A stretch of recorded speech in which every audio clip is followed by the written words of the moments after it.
Imagine waking up before the sun rises, your stomach already aching with hunger, knowing your entire day will be spent hauling stones, grinding grain, or digging canals under a punishing sun, and that tomorrow will be no different. Ancient Egypt is often remembered for its gold, its gods, and its towering monuments, but behind the grandeur was a life of relentless struggle. For most people, it wasn't a story of pyramids and pharaohs. It was a daily fight to survive. This isn't the Egypt you see in textbooks. This is the brutal, forgotten reality of those who lived, toiled, and died in silence. Let's go there. Life in ancient Egypt might seem fascinating from the outside. Pyramids, golden tombs, and mighty pharaohs. But for the average person, it was a daily grind of exhaustion, repetition, and survival under a merciless sun. Most people weren't royalty or priests. They were farmers, laborers, bakers, and servants. Ordinary souls caught in a rigid system where their entire existence revolved around serving the state, the gods, and the elite. Their days began before sunrise and ended long after sunset. There was no such thing as personal time or rest for reflection. Every hour was consumed by physical labor, grinding grain by hand, shaping mud bricks, carrying water in clay jars, and harvesting crops from sun-scorched fields. And yet, despite their relentless effort, they were always one failed harvest away from starvation. The food they worked so hard to grow offered little comfort. Bread and beer were staples, but not the fluffy bread or refreshing beer we might imagine today. Egyptian bread was dense, gritty, and sometimes filled with sand or stone particles from the grinding process, ruining people's teeth over time. Beer wasn't crisp or carbonated, but more like a thick, yeasty porridge. It was often safer to drink than water, but its quality varied greatly depending on class. The poor ate the same meals day in and day out, with almost no access to meat or fruit. Malnutrition, bloated bellies, and stunted growth were common. Life was not a banquet in the land of the Nile. It was a battle to get through the day. Then came the work that built Egypt's glory. Temples, tombs, and pyramids were not the results of magic or aliens, but of sweat, pain, and sheer human effort. Contrary to the myth of slave-built pyramids, many workers were paid laborers, but that didn't mean life was easy. They lived in crowded workers' villages, endured extreme heat, and faced grueling schedules. Their bodies broke down from constant hauling, lifting, and chiseling. Injuries were common. Medical care was rudimentary. And even though they contributed to the most iconic structures in human history, they died anonymous and forgotten. Children weren't spared the burden. From an early age, boys and girls were expected to help, carrying water, fetching tools, grinding grain, or watching over younger siblings. There was no formal schooling for most children. Education was reserved for the sons of the elite, who were trained to become scribes. For the rest, learning meant mastering tools and tasks to survive. The moment a child was strong enough to walk, they became part of the labor machine. Girls were married off young, often in their early teens, and were expected to bear children while continuing their domestic work. Life was not kind, especially for women, who often died in childbirth due to poor hygiene and lack of medical knowledge. And yet, through all this hardship, the people endured. They worshipped their gods faithfully, hoping that obedience would bring protection and a better life after death. Religion offered both comfort and control. Everything from illness to drought was interpreted as divine punishment. Priests held enormous power, not just spiritually but socially. They oversaw temples, ran schools, managed wealth, and interpreted the will of the gods. Meanwhile, the commoners were expected to make offerings and participate in rituals without ever fully understanding their meanings. Superstition was woven into every action. Amulets were worn for protection, and omens were seen in everything from animal behavior to the flow of the Nile. Punishment for dissent or laziness could be brutal. Whippings, forced labor, or imprisonment were used to keep the population in check. The concept of personal rights or freedom was virtually non-existent. You were born into your social role, and breaking free from it was almost impossible. Upward mobility was rare and usually only possible through religious or bureaucratic paths. both of which required literacy, something very few had. Scribes were revered not for their physical strength, but for their control of information. Knowing how to read and write was a luxury that translated into power. For everyone else, their knowledge was passed down through muscle memory and oral tradition. How to till the land, knead the dough, carve the stone. Weather, too, was unforgiving. While the Nile's flood was essential for farming, it was unpredictable. A poor flood meant famine, a strong one meant destruction. The sun, while worshipped as divine, was also relentless. Sunburn, heatstroke, and skin infections were common. There were no sunglasses, no sunscreen, no fans, only the shade of your mud, brick home, and the hope for a breeze. Even in their houses, conditions were harsh. Homes were small, cramped, and poorly ventilated. Hygiene was minimal, pests were everywhere, and disease spread easily. Flies buzzed constantly. Bathing was limited. Soap was made from animal fat and ash, and only available to those who could afford it. Cleanliness was more religious than practical. Despite all of this, ancient Egyptians left behind a culture that lasted thousands of years. But that longevity came at a human cost. Behind every statue, scroll, and golden mask were generations of people who lived and died in the shadows of history, forgotten by name, but immortalized through their suffering. Their lives were not filled with adventure or magic, but with backbreaking repetition.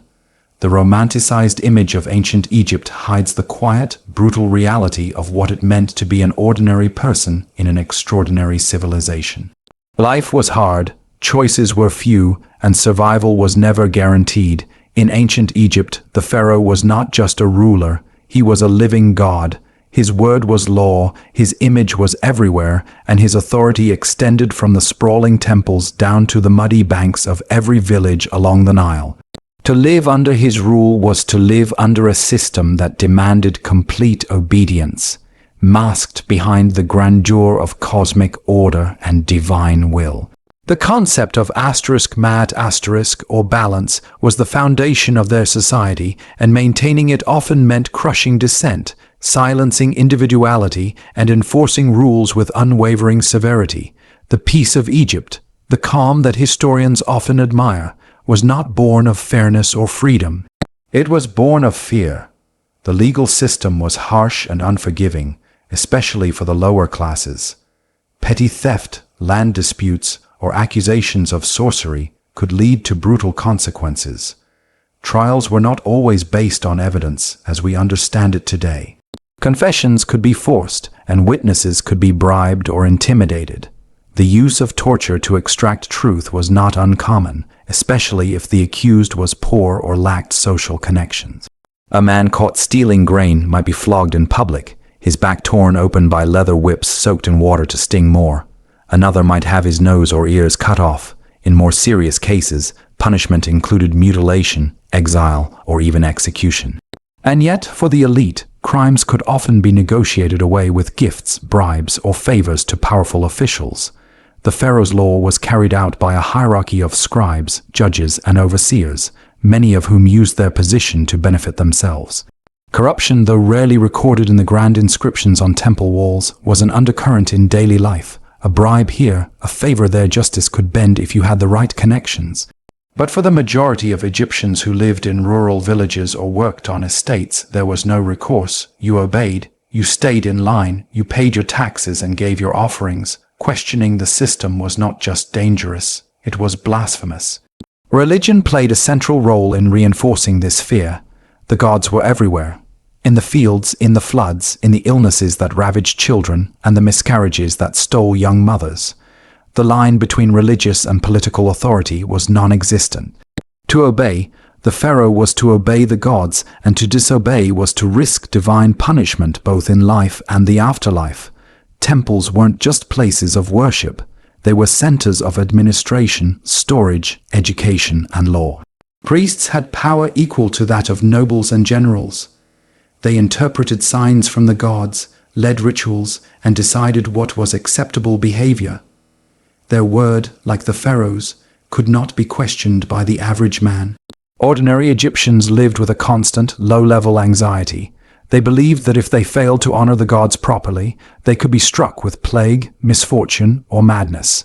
Entire families would save for years just to afford a small animal sacrifice. If a child died unexpectedly, parents might believe they had unknowingly offended a deity. Ritual purity, amulets, charms, and incantations filled daily life, not because people were naive, but because they were terrified. Fear was not only about punishment from officials, but also from forces beyond comprehension. Work was enforced by overseers who wielded real authority. In construction projects or large-scale farming, workers were supervised closely. Laziness wasn't tolerated. Falling behind on your quota or being caught resting too long could earn you lashes, docked rations, or reassignment to even worse tasks.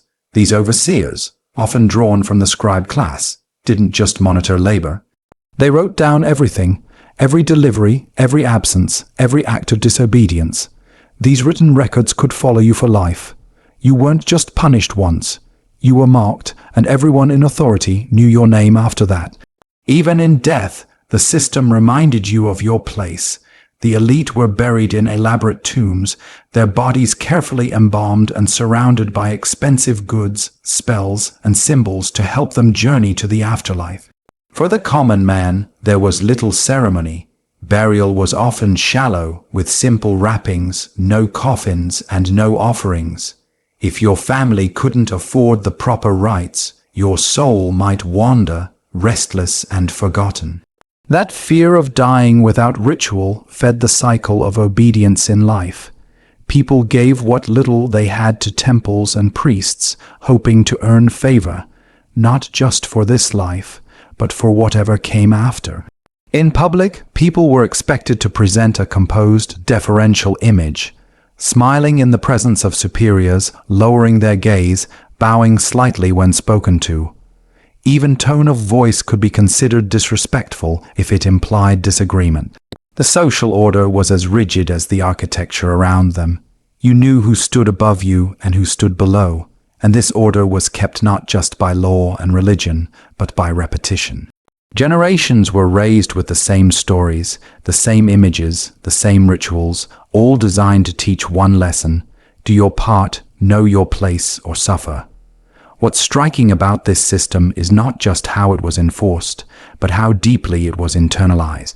Egyptians weren't just forced into submission, they believed in it. They believed that disorder, rebellion, or questioning authority could destroy the universe itself. This wasn't just civic obedience, it was cosmic loyalty. And for that reason, the most powerful form of control was not the lash or the blade. It was belief. A belief so deep it shaped their architecture, their language, their dreams, and their fears. In ancient Egypt, peace was not the absence of violence. It was the presence of total control. In the ancient world, illness was more than just a physical problem. It was a sign of divine displeasure, a punishment from the gods, or an invasion by malevolent spirits. In Egypt, where religion, medicine, and superstition were closely intertwined, the suffering of the sick often became a long, confusing battle between prayer, potions, and pain. The people lived with a deep uncertainty. They didn't understand germs or bacteria. They had no concept of hygiene as we know it. What they did have were rituals, spells, and remedies passed down through generations, some of which helped, but many of which only prolonged the agony. When someone in a village fell ill, they didn't first call a doctor. They called a priest or a healer. These were often the same person, because medicine and religion were not separate. The priest would examine the patient's symptoms and determine whether the sickness came from natural causes or spiritual imbalance. Was it a curse, a punishment from a god, a result of contact with an unclean spirit? The answer shaped the treatment, and treatments could be strange by today's standards. They might involve smearing the body with mixtures of honey, crocodile dung, or moldy bread. They might require reciting long chants while placing amulets on the chest. Sometimes the healer would prescribe a foul, tasting concoction brewed from herbs, ash, and animal parts, believed to chase away whatever spirit was causing the trouble. Yet even with the best care they could offer, ancient Egyptians lived in a world where pain was constant and relief was rare. Infection from even a small wound could turn deadly. Toothaches were excruciating and common. thanks to the gritty sand embedded in their bread. Abscesses in the mouth often led to swollen faces, fevers, and death. Childbirth was one of the most dangerous moments in a woman's life. With no sterile tools and only limited knowledge of anatomy, complications were frequent. A breech birth or excessive bleeding could kill a young mother within hours. For infants, survival past the first few years was a miracle. Illness swept through crowded homes quickly, and without understanding of contagion, people often made things worse by staying close, hoping their presence would comfort the sick. Despite all this, there was structure to their medical practices. Ancient Egyptian texts like the Ebers Papyrus and Edwin Smith Papyrus show an impressive amount of detail in documenting illnesses, symptoms, and remedies. Some of the treatments were surprisingly advanced, including methods to set bones, treat wounds, or remove cysts with knives made of obsidian or copper. There were specialists too. Some physicians treated only the eyes, others the stomach, and some were experts in treating snake bites or scorpion stings. The wealthiest citizens could afford these services, and their chances of surviving even serious illness were much higher than those of a poor farmer or servant. However, for the vast majority, medical care was rudimentary at best. Most people couldn't afford the materials for advanced treatment, nor did they live close to temple clinics. Instead, they relied on folk remedies passed on by relatives, mixtures made with local herbs, prayers to specific gods, and household rituals meant to bring healing.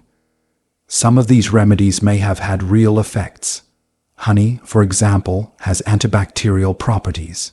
But much of what was practiced provided comfort rather than cure.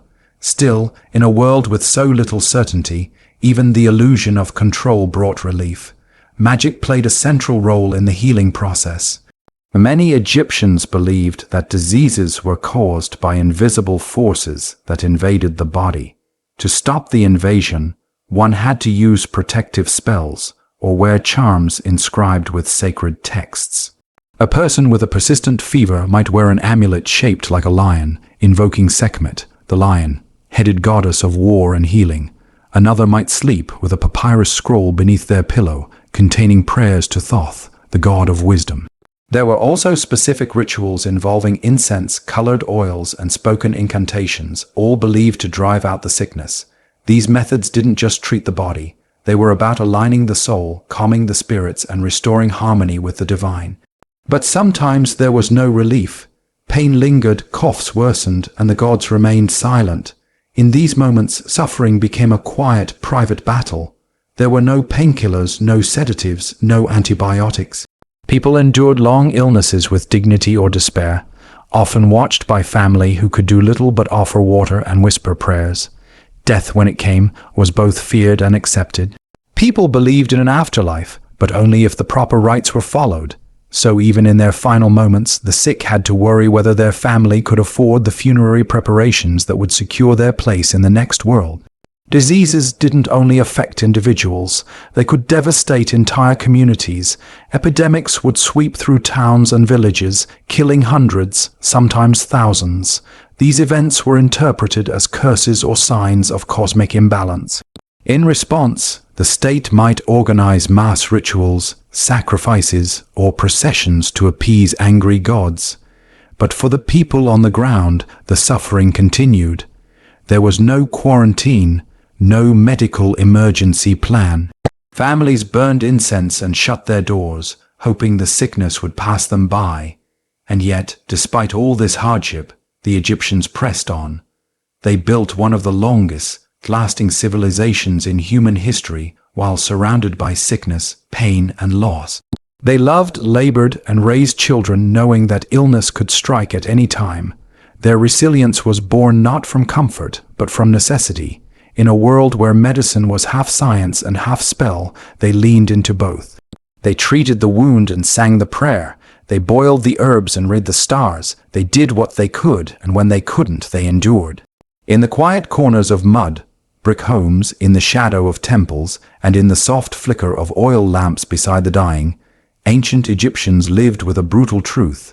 Healing was uncertain, suffering was constant, and yet life went on. In the grandeur of ancient Egypt, it's easy to be captivated by the towering pyramids and golden tombs of the pharaohs, but those monuments were not reflections of the common man's life or death. They were the exception, not the rule. For every king buried in a lavish tomb filled with treasure, there were thousands of ordinary Egyptians laid to rest in simple, unmarked graves dug into the dry earth. The contrast between royal death and common death was not just about wealth. It was a reflection of the brutal divide that shaped every aspect of Egyptian society. While the elite were promised eternal life, the rest were left to hope that their soul might find peace with nothing more than a few amulets and a faded memory. The tombs of the pharaohs were cities of stone, designed with obsessive detail, carved deep into cliffs or built as towering pyramids. They were intended to withstand eternity. Inside, walls were inscribed with sacred texts, astronomical charts, and vivid depictions of the afterlife, images meant to guide the dead king through trials and into eternal bliss. These tombs weren't just graves, they were power statements carefully engineered to protect both body and legacy. They were stocked with food, wine, furniture, clothes, jewelry, and weapons. Statues of servants, known as shabtis, were placed beside the dead, believed to come to life and perform labor on the pharaoh's behalf in the next world. No effort was spared. Death, for a king, was not an ending. It was a continuation of glory, but step beyond the walls of the Valley of the Kings, and the story changes drastically. Most Egyptians lived in modest mud, brick homes, and when they died, their bodies were buried with minimal preparation. Embalming was expensive. The full mummification process, removing internal organs, drying the body with natron, wrapping it in linen, was out of reach for all but the upper classes. The poor were often buried in shallow graves near the edge of villages or fields. Without proper preservation, their bodies quickly decayed. Many weren't even wrapped in linen, just covered with mats or simple cloth. There were no elaborate rituals, no protective spells etched into the walls, no golden amulets clutched in their hands. Just dust, darkness, and silence. Families did what they could. A small offering of bread or beer might be placed at the grave, perhaps a scarab amulet if they could afford it. Names were sometimes scratched into nearby stones or clay tablets, but these markers rarely survived the centuries. Most were lost to time, blown away by wind or destroyed by later construction. In a society that placed enormous importance on remembrance, this anonymity was a quiet tragedy. Egyptians believed that to be forgotten was to die a second death, one from which there was no return. For those without tombs or inscriptions, the afterlife became a fragile hope rather than a promised reward. Even the living conditions in death mirrored the inequality of life. The royal tombs were situated in protected, sacred areas, often watched over by guards or hidden deep in cliffs. They were designed to resist time, robbery, and desecration. Common graves, by contrast, were exposed. Animals could dig them up. Floods could wash them away. Looters, even in ancient times, often disturbed these resting places looking for anything of value.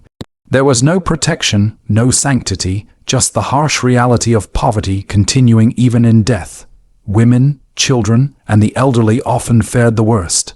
If a woman died in childbirth, which was tragically common, her burial might be hurried and lacking ceremony. Infants were sometimes buried in broken pottery jars, placed in the ground near homes rather than in formal cemeteries. Elders who died during a time of hardship might be buried with even less, especially if the family needed to conserve resources for survival. These were not exceptions, they were common occurrences. The death of the weak was not marked with grandeur or mourning, but with the quiet resignation of a people used to loss. And yet, for all this disparity, the Egyptians maintained a deep respect for the dead. They believed the soul was made of several parts, each requiring specific conditions to thrive in the afterlife. Without a proper burial, the soul could become restless or trapped. Families would sometimes return to graves with fresh offerings or perform household rituals to appease the spirits of their ancestors. It wasn't about luxury, it was about duty. The living tried to honor the dead with whatever they had. And in doing so, they reinforced the central truth of their culture, that death was not a break from life, but its continuation on another path. But even that belief was vulnerable. During times of political instability, famine, or war, mass graves were sometimes dug to bury the dead quickly. There was no time for prayers or offerings. Corpses were piled together, the individuality of each person erased by necessity.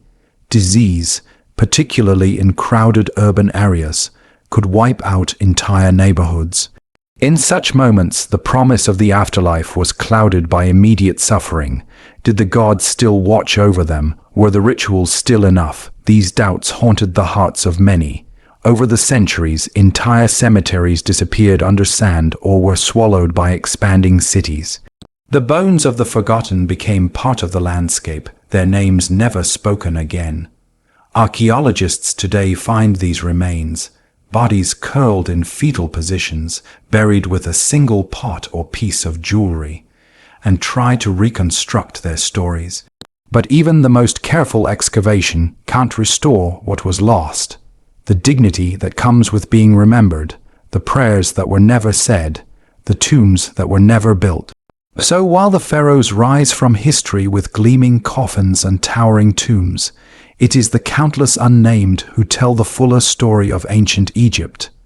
They lived without luxury, died without honor, and yet they sustained the civilization that continues to fascinate the world. Their bones built the kingdom, their silence filled the deserts, their forgotten graves are the foundation upon which all that splendor was built. The Nile River was the lifeblood of ancient Egypt. It gave the people water, food, transportation, and fertile soil.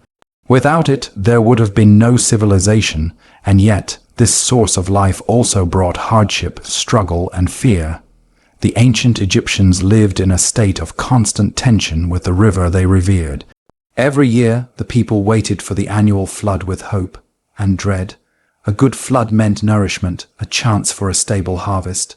Too little water and famine would strike. Too much and homes, livestock, and crops could be destroyed. Life along the Nile was a delicate balance, and for the average person, survival meant adapting to the river's rhythm, regardless of how brutal or unpredictable it became. Every year, around the end of summer, the Nile would rise and overflow its banks. This floodwaters spread nutrient-rich silt across the land, turning the dry desert soil into fertile farmland. It was a miracle, but it was also labor. The flood didn't mean rest, it meant urgency. Entire communities would mobilize to prepare irrigation channels, dig trenches, reinforce banks, and salvage homes and tools. When the waters receded, the real work began. Farmers had to plow the freshly soaked earth using wooden tools, often pulled by oxen or by hand. Seeds had to be planted quickly and in great quantity. Timing was everything. A missed window meant disaster. Every step of the agricultural cycle required coordination, effort, and relentless labor under a scorching sun. Even with the cooperation of the Nile, survival was never guaranteed. Crops were vulnerable to disease, pests, and erratic weather. A single failed season could push a village to the brink of starvation. In these times, granaries were emptied, rations were cut, and people sold their possessions, livestock, or even themselves into servitude just to survive. The government, centered around the pharaoh and his bureaucracy, collected taxes in the form of grain. These stores were meant to provide stability during lean years, but for many, it was a system that kept them tethered in cycles of dependence. Paying those taxes was not optional. Officials came to measure your fields and demand their share. If the harvest was poor, the state still expected its portion. A man who couldn't pay might be beaten, jailed, or stripped of his land. Labor extended far beyond farming. Massive state projects required tens of thousands of workers. These weren't just temples and pyramids, but irrigation canals, roads, storage facilities, and quarries. The state didn't rely solely on slaves to complete these feats. It mobilized its own citizens. Drafted into rotational labor systems, men were pulled from their homes and villages to serve the greater kingdom. It was unpaid, exhausting, and often dangerous. Workers spent weeks away from their families, sleeping in crowded barracks, eating rationed meals, and enduring the watchful eyes of overseers. Injuries were common. Death was not unusual. And when their term of labor ended, they returned home not to rest, but to catch up on the work they had left behind. For women, life offered no less struggle.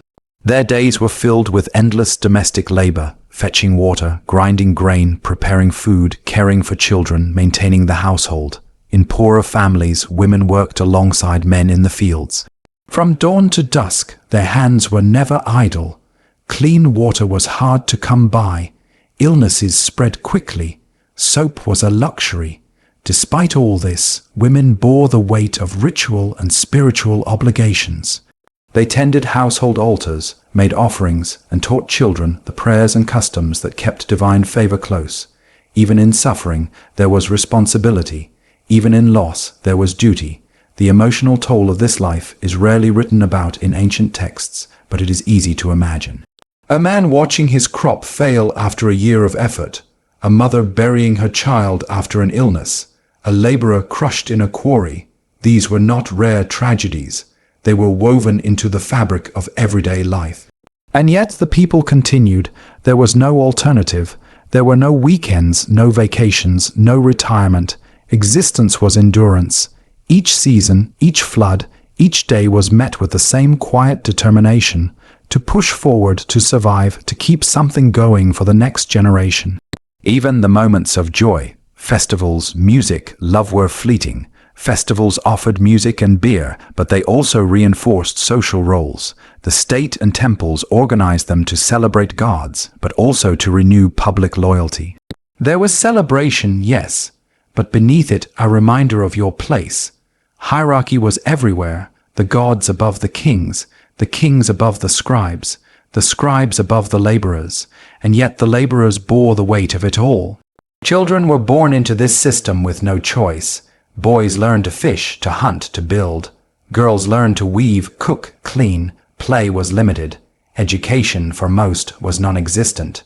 Childhood was short. Adolescence brought work, marriage, and expectation.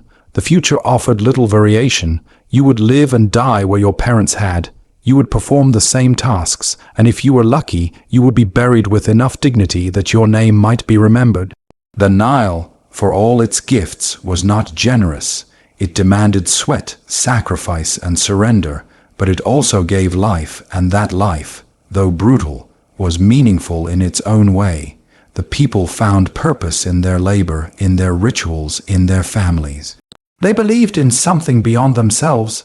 That belief didn't erase their suffering, but it gave it structure, a reason to keep going. The image of ancient Egypt is often one of perfection, smooth pyramids, golden thrones, eternal gods. But the real story was written in calloused hands, parched lips, aching backs, and silent prayers offered at the edge of the river. It was a story of people who fought the earth, the sky, and time itself, not for glory, but for survival.